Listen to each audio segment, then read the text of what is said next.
Good evening, this is Capital News at 9:30. My name is Khadija Zimbwe. First, the national news. More than 1,514 refugees from Somalia who were given Tanzanian citizenship in 2014 at Chogo village in Kabuku, Ward Handeni District Council, Tanga region, have called on the government to intervene in a land dispute with the Fire and Rescue Force College after they were given 6 months to vacate the area with 5,000 acres of land. They made the call during a meeting attended by the Deputy Minister of Home Affairs, Engineer Hamad Masauni, and the District Commissioner of Handeni, Godwin Gondwe. Sisi tutaenda wapi? Sisi kama sisi. Where are we supposed to go? Kujua mipaka ambayo ipo kati ya kwenye chuo chetu. In order to know the boundary between our college and the village, Honorable Deputy Minister, we are working on it. Na chuo tutaisubiri kamati. We'll wait for the committee because one of us is in the delegation and the people too. Nataka nielekeze jeshi la zimamoto kutokufanya jambo lolote la kuchukua hatua zozote za namna yoyote, ikiwemo kutaka kuwahamisha watu sasa hivi, hali ya kuwa bado hata hiyo kamati haijaleta ripoti. 3 people have appeared in Kisutu Resident Magistrate Court to face 7 offences, which include that of economic sabotage allegedly after forging the signature of Prime Minister Kassim Majaliwa in order to get $10,000 contributed by various companies. The accused Bahati Joseph Godfrey Mtanji and Regina Thomas, residents of Dar es Salaam, were denied the right to respond to the charges.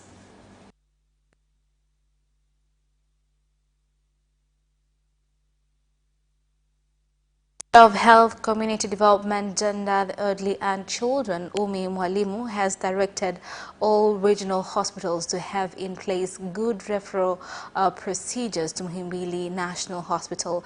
Minister Umi Mwalimu gave the directive after conducting a surprise visit at Muhimbili National Hospital.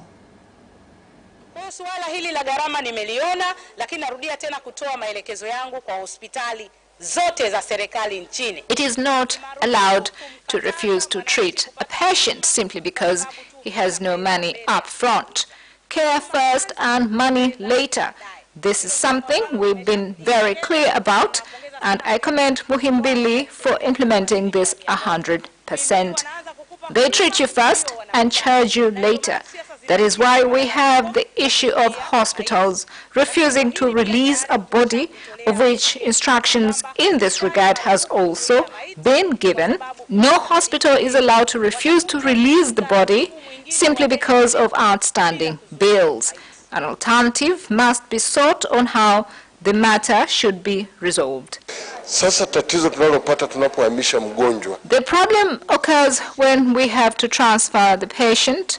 Relatives feel that they cannot look after the patient from there, and this is very complex because Muhimbili is full, so we focus more on the patient and not the social aspect of it. Of course, there are some inconveniences, but people must learn to put up with it. The service is good and they make a follow-up on your recovery. The doctors are very helpful. Halafu unahudumiwa kwa uhakika na ufuatiliaji wao ni wa karibu sana. Former Presidents Benjamin Mkapa and Jakaya Kikwete today led hundreds of residents of Dar es Salaam at the funeral of the former Minister of Industry and Trade, Idi Simba, at Mwinyi Mkuu Cemetery in Magomeni area, Dar es Salaam. Idi Simba died yesterday at Jakaya Kikwete Cardiac Hospital, where he was undergoing treatment. Other leaders who attended the funeral include the former Secretary General of CCM, Abdul Rahman Kinana, and former Vice President Muhammad Gharib Bilal. He gave so much of himself. Nonetheless, this is the end for each one of us. And we must pray to the Almighty God because For the 9 years he has done and instructed, it is by the grace of God. But God has enabled him to do the work he set out to do, particularly on spiritual enrichment. Kwa nyie wote mliokuja kuhudhuria mazishi ya ndugu yetu huyu bwana. I thank all of you who have come to be with us today, as well as the Manyema Mosque, for all your assistance during his illness and up to this point. Now we've laid him to rest. May God bless you. Our appreciation goes to his friends and family who have made this possible. He was a good man, and we will remember him for his numerous good deeds. The police force has seized 7 firearms, elephant tusks, trophies, and arrested more than 500 people alleged to have been involved in armed robbery and killings of elderly people in 6 Lake Zone regions. This was said by Geita Police Commander when talking about a special operation implemented by the force in the 6 regions. Watuhumiwa wa mauaji hasa wale wakata mapanga. There are 27 homicide suspects and 17 who use machetes. Suspects who use witchcraft to cause strife are 75, 170 poachers, and 5 armed robbers. There is also a witch doctor accused of raping 29 women. He escaped, believing that he would use some dark power to protect himself from the police.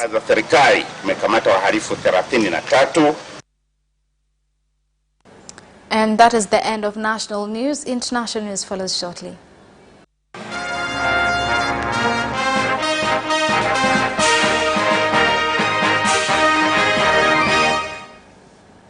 And in international news, the Chinese company implementing construction of the Isimba hydropower dam in Uganda has threatened to break off the contract with the government as it has not been paid a debt of $6.5 million. The company says it cannot continue with the project as it does not have funds. We have no money. We have no money nor enough workers to complete the Isimba power dam. However, that is not our main concern. How is the project going to be completed by the end of this year without enough funds? We have took a loan in order to complete this project. Despite the fact that we do owe the government, we have not been paid since last March. Since last March.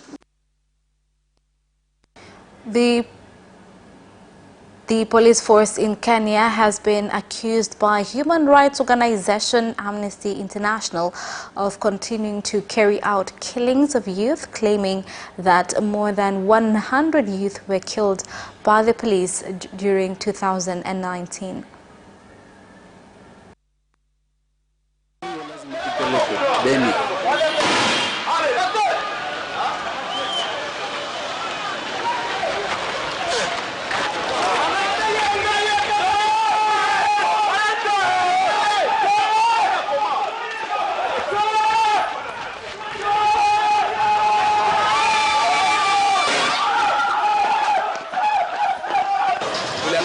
Ili tufikishe message yetu ya amani. Tulisikia kama leo ni festival ya amani. We demonstrated as a means of sending message towards the peace festival. How come they conduct such kind of a festival while there is no peace in Beni? People are dying while others celebrate peace in Goma.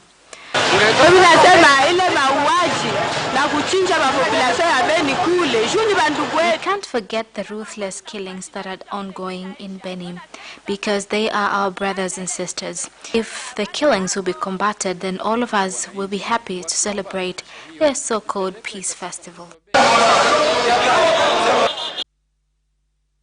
And we have a special report from Dotwell where we had an interview earlier on about the ongoing 2020 Munich security meeting.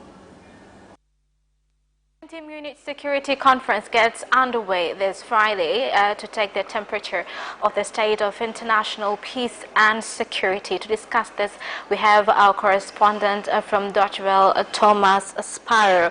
Now, Thomas, which leaders will be attending the meeting, and will Chancellor Angela Merkel also be there now that she's facing crisis within the party? Chancellor Angela Merkel will not be attending the conference. In her place will be the German president, so Germany's head of state, Frank-Walter Steinmeier. He will be giving a speech here in Munich, and he will be one of the very important politicians that will be attending. In total, we're talking here about around 35 heads of state and government from different parts of the world, as well as 100 foreign and defense ministers. When we talk about the heads of state and government, we have to include, for example, Emmanuel Macron, the president of France, or the prime minister of Canada, Justin Trudeau. And if we're talking about the foreign or defense ministers, we can include the foreign ministers, for example, of China, India, Russia and Iran, as well as the Secretary of State of the United States. And that gives you an idea of what kind of topics will be discussed here. So basically the US foreign policy, or the challenges that Europe face. Africa will also play an important role here when we talk, for example, about the Sahel region or Somalia or the situation in Libya. You mentioned the crisis here in Germany, the political crisis, and that's not officially a topic that will be discussed. That is sort of the elephant in the room. Many do want to know what direction Germany will take, what happens now that Germany is facing that crisis. But officially, that is not part of the program here. We're talking about much broader topics, although most of the participants are definitely interested in the situation here in Germany and what that means not only for this country, but also for Europe as well. So this year's theme is Westlessness. Why? Westlessness is the idea that the world in general, but in particular Western countries, are debating, unsure about their goals, their ideas, their values. And that is an important topic when you talk about, for example, US foreign policy, when you talk about the transatlantic relationship, so the relationship between the US and Europe, when you talk about the engagement of both the US and Europe in other parts of the world, for example, Africa. Those are key issues that are going to be discussed in this year's Munich Security Conference, although it goes well beyond that. There are other issues that are being discussed that do not necessarily come to mind immediately when you talk about security and peace, like, for example, healthcare and security, or climate change and security. And that is something that goes well beyond Munich, well beyond Germany and Europe, and that affects, I would say, all continents. And that's why I say when we talk about what role Africa plays here in this Munich Security Conference, we should not only talk about the participants that are coming, but also about those bigger, broader topics that affect every continent, and that every continent can try and take and draw some lessons from. So among issues expected to be discussed at the meeting will be the Middle East tensions, Brexit and the coronavirus. But what else do you think is of the major concern of these leaders when it comes to global security? You mentioned one issue, that coronavirus. It's interesting because that again is not an issue that you would necessarily relate in an immediate way with a conference on peace and security.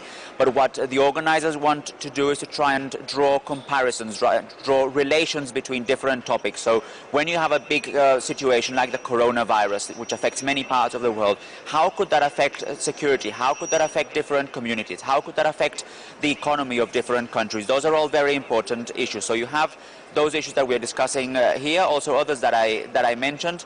And yes, the Middle East will indeed be part of these discussions, as will other parts of the world as well. So we're talking, for example, about security in the Asia-Pacific region, or security in different parts of Africa. Even Latin America will also be present when you talk about crises like Venezuela. And that is, I think, one of the most important issues of this conference, the Munich Security Conference, that we're talking about the possibility that leaders from around the world meet here, not only in the official panels, but also on the sidelines, to discuss these very important issues and to try and draw connections. So what could, for example, Africa learn from the situation in Latin America? What could Latin America learn from security challenges in Asia? And I think that's the main issue to understand when we're thinking about the Munich Security Conference, which, by the way, is described as the most important conference of its type, where these issues related to peace and security are discussed. Now, organizers of the conference announced that the North would send a delegate to Munich for the first time. What does this mean? This means that the situation also between North and South Korea will be a topic of discussion. You can't understand the situation in those countries or even security challenges in those countries without understanding what the challenges might be, and without also understanding what the North might be interested in and what the South might be interested. But again, I would take this from a much broader perspective. It's not only about these two countries, it's also about the relationship that these two countries might have to different countries in the world, the role that the United States might play, the role that the European Union might play. So you have certainly different interests there, and those are interests that we're going to be clearly seeing in this Munich Security Conference this year.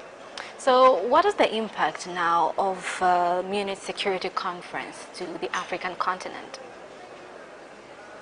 The African continent has a lot to learn from these kinds of discussions, and in fact there will be lots of African leaders also attending here, both from like regional organizations, but also leaders of different countries, for example from the Sahel countries, and they will be discussing also their main challenges, what their main interests are, how they can benefit from this. As I said before, one of the key elements is to try and bridge differences, try and understand how one part of the world can interpret things from the other part of the world. And I think that's something that will be particularly important when we talk about Africa. When we talk about Africa, we can't talk about Africa as a whole. We have to talk about challenges in different parts of Africa. So if we talk about, for example, the Sahel, or we talk about Somalia, or Libya will also play a very important role here. In fact, there will be an important meeting on Libya on the sidelines of the Munich Security Conference. And as you know, for Europe, the situation in Libya is particularly important. In fact, Germany has been trying to play a leading role when it comes to trying to solve the situation in Libya. So again, you can understand that the Munich Security Conference, although it has a sort of broad global interest, it plays a very particular, very important role when it comes to security and peace in the African continent. All right, thank you so much, Thomas. You will keep us updated for more issues that will be arose in this 2020 meeting, and we're really looking forward to actually have another cross tomorrow and actually to find out what else transpired in this meeting. Thank you very much. Thank you. And that is the end of International News. Business News follows shortly.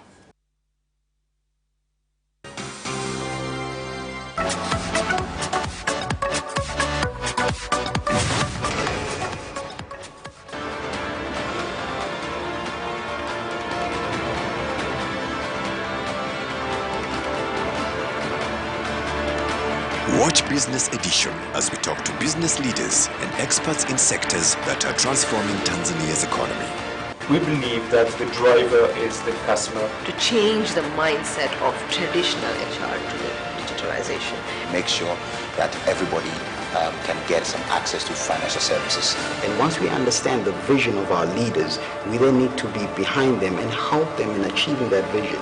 Business have involved mercantile operations, trade guilds, or shared agricultural production, infrastructure, construction, financial sectors, tourism, and mining. Business Edition on Friday at 8:15 p.m.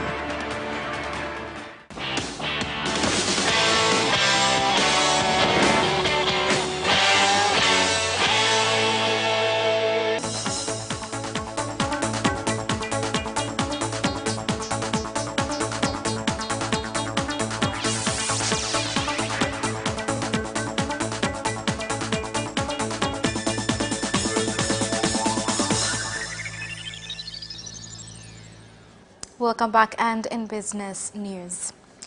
The High Commissioner of Malawi in Tanzania, Glad Chembe Munthali, has called on the government of Tanzania to allow his country to use the port of Mtwara, as it has shown to be very efficient. He made the call after touring Mtwara port. Napenda kuambia kaka zangu na dada zangu wa Tanzania. I would like to tell my brothers and sisters that you have done a wonderful job in expanding Mtwara Port. I am excited to inform my government of Malawi to immediately begin using this port. The aim is to ensure that our fellows from Malawi are using Mtwara Port in exporting and importing goods from different parts of the world. The minister from Malawi is pleased with the work done. We are also expanding the airport of Mtwara so as to allow bigger planes to land here. When we talk about economy and communication developments between us and the neighboring countries must begin from good infrastructures, roads, airports and harbour. The Board of Directors of Tanzania Electric Company Limited, TANESCO, has directed the company to import equipment according to needs and technological changes in the market in order to reduce purchasing costs. Ni changamoto, lakini ni changamoto ambayo ndio inaeleza kwamba technology is still a challenge. That is why we still insist that purchase of devices should be done in smaller quantities, because technology runs fast.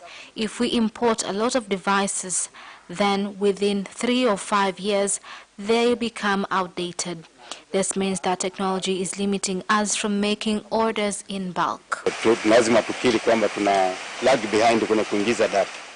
I must agree that we are lagging behind in entering data, but what we do at the inventory control is sending an email to regional manager before dispatching vehicles to go and collect devices.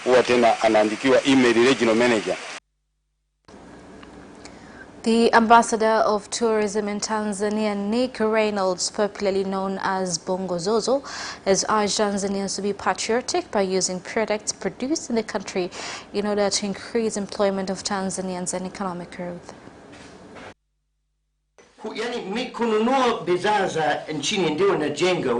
Buying local products means building the nation, including creating employment opportunities as well as paying taxes. I'm also impressed with the fact that this company gives priority to its workers and like investing much on technology. Lengo letu hasa ni kusambaza hata Afrika Mashariki na Afrika ya Kati. Our aim is to expand our markets to other East and Central African countries. There are so many imported products in the country. Why not our products go to other countries too? I can say that we are ready for the market because our products have met international standards. Kuna kubalika hivyo, ujue kuingia kwenye soko la kimataifa sio kazi ngumu.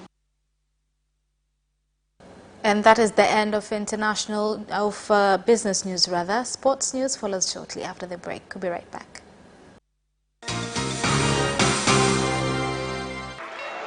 Away first time, good start from Bolt. Bolt leading a moment of going away. Gay trying to go with him, and he's being dragged through to second place, but he's going to win it by 2 meters. Away first time, good start from Bolt. Bolt leading a moment of going away. Gay trying to go with him, and he's being dragged through to second place, but he's going to win it by 2 meters.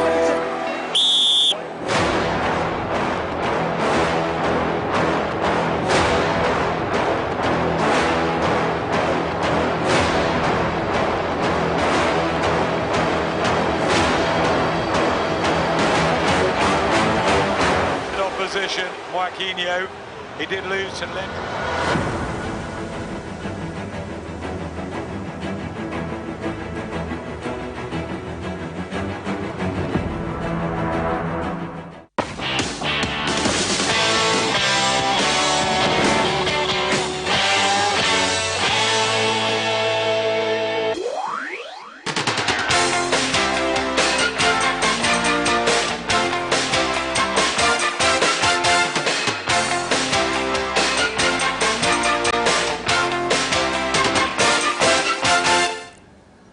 And in sports news, Tanzania's national women's football team Twiga Stars has had a promising start to the UNAF tournament in Tunisia after defeating Mauritania 7-0 in a game played at Kram Stadium.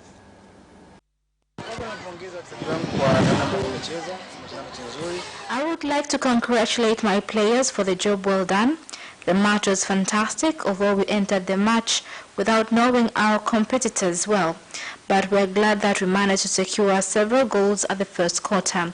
Although we failed to perform well in the second quarter, but we are looking forward to make amendments with our technical bench for better performances in future.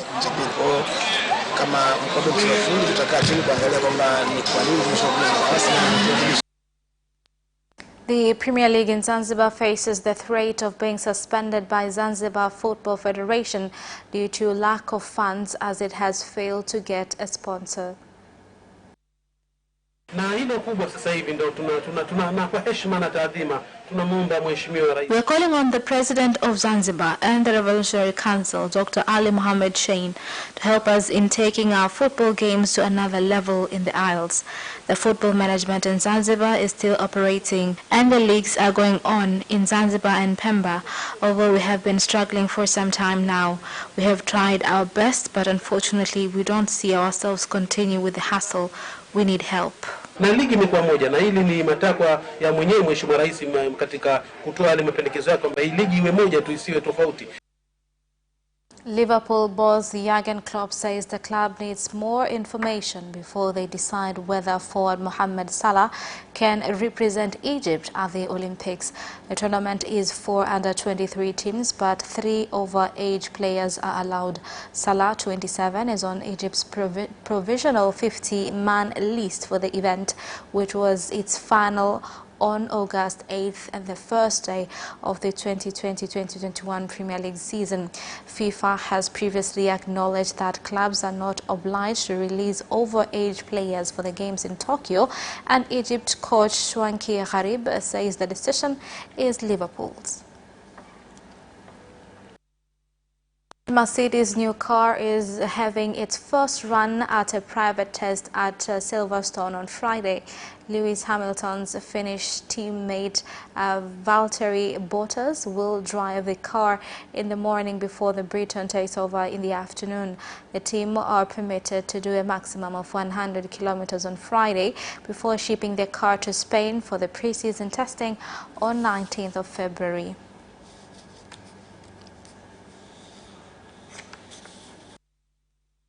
And that sports item ends our news bulletin for tonight. My name is Khadija Zimbwe. Thank you for watching and good night.